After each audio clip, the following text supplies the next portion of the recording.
আসসালামু আলাইকুম। গণতন্ত্র প্রতিষ্ঠার জন্য ৩ মাসের মধ্যে নির্বাচন দিতে হবে।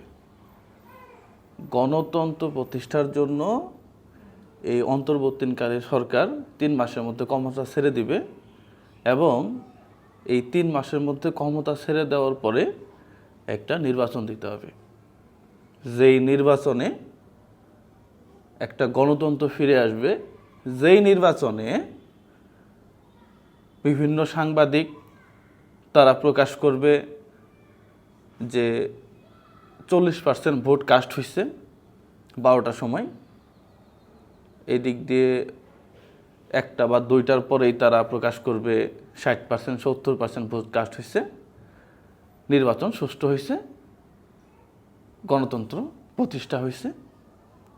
রিয়েলিটি হচ্ছে ভোট 5%ও পরে নেই। উঠে পড়ে লাগছি আমরা একবারে উঠে পড়ে লাগছি। এই ভদ্রলোকটা ক্ষমতায় আসার পরে, ক্ষমতা বলতে কি, সে তো আর যুদ্ধ করে ক্ষমতাতে আসে নাই। তাকে সাধারণ জনতা মনে করছে যে নোবেল বিজয়ী একজন মানুষ, ভদ্রলোক, জেনিয়াস মানুষ, কোনো রাজনীতির সাথে জড়িত না।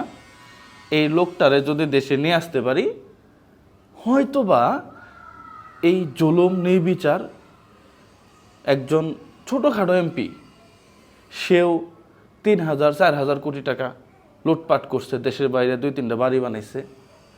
চাঁদাবাজির অভাব নেই, রাস্তার মোড়ে মোড়ে চাঁদাবাজি, পাতি নেতারা চাঁদাবাজি করে কোটি কোটি টাকা বানাইছে।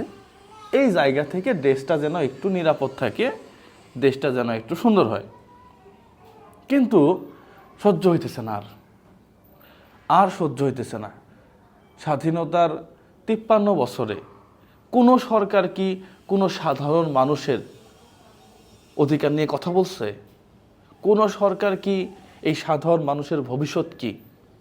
লুটপাট, চাঁদাবাজি, দুর্নীতি, মোড়ে মোড়ে ওই কি বলে, মানে টাকা তোলা যেটাকে বলে আর কি, বন্ধ করতে পারছে? কেউ পারে নাই। কিন্তু এখন হঠাৎ করে মানবতার ফেরিওয়ালারা আইসা বলতেছে যে না, গণতন্ত্র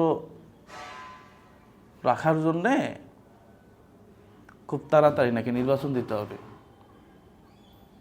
হাই রে, মিডিয়া এক মারাত্মক মিডিয়া ছিল। এরা ঘুমায়। দেশের বাহিরের মিডিয়া চ্যানেলগুলোতে আমরা দেখি দেশে ভোট হয় নাই, দেশে লুটপাট হইতেছে, পুলিশের আইজি ঝামেলা করতেছে। কিন্তু আমাদের বাংলাদেশের পুলিশ, এরা যে, মানে বাংলাদেশের পুলিশ না, সরি, আসলে পুলিশ এমন দুর্নীতিবাজ হয়ে গেছিল, ওদের কথাই চলে আসে। এই বাংলাদেশের যারা সাংবাদিক, এরা কিছুই জানে না। এরা জানে বিটির মতো খবর পড়ে, দেশ ভালো আছে, দেশ সুন্দর আছে, কোনো ঝামেলা নাই, আয়নাঘর নাই, আয়নাবাতি নাই। তো এই অবস্থায় আবার আপনারা অস্থির হয়ে গেছেন, সবাই অস্থির হয়ে গেছেন।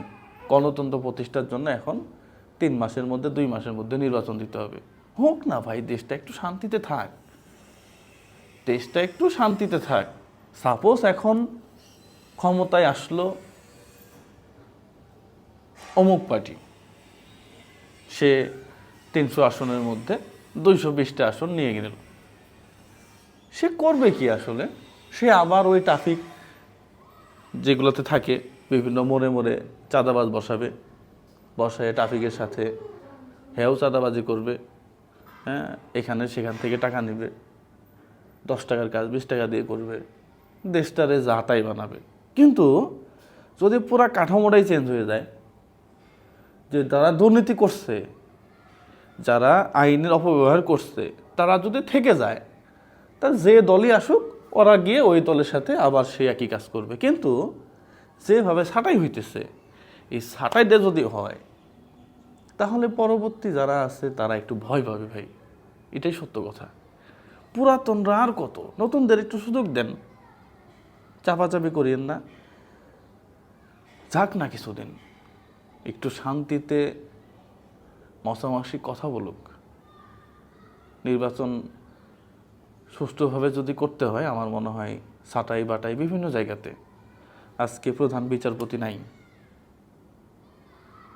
বুঝিয়েন আপনি, পুলিশের আইজি নতুন, আপনাকে বুঝতে হবে চলতেছে, ছাঁটাই চলতেছে, ছাঁটাই চলবে। এবং স্বপ্ন দেখি, একটু একটু ধৈর্য ধারণ করেন। কিসের ফায়দা, কিসের এত বাহাদুরি, দরকার তো নেই। একজন এমপির বেতন 1,05,000 টাকা, প্রধানমন্ত্রীর বেতন 1,15,000 টাকা, আনুষঙ্গিক কিছু আছে ভাতা মাতা। তো যারা এমপি ইলেকশন করে তারা তো মাসে আরও বেশি টাকা কামায় বিভিন্ন জায়গায় বিজনেস থেকে এই সেই। তাহলে এখানে এত আগ্রহ কেন? এখানে আগ্রহ হইতেছে যে এটার খেলা, এটা মনে হয় না থাকবে যদি আমরা ঠিক থাকতে পারি আর কি। তো অস্থির হয়েন না, অস্থির হয়েন না, একটু সময় দেন। ভদ্রলোকটা আসছে, সে না পারলে আমরা কথা বলবো যে আপনি সরে যান, আমরাই কথা বলবো, জনগণ কথা বলবে। কিন্তু এখনো তো শুরুই হইল না, এখনই শেষ করে দিলে তো হবে না। আমার মনে হয় যে একটু ধৈর্য ধরা উচিত। সবার জন্য শুভকামনা, এই দেশটা সুন্দর হোক।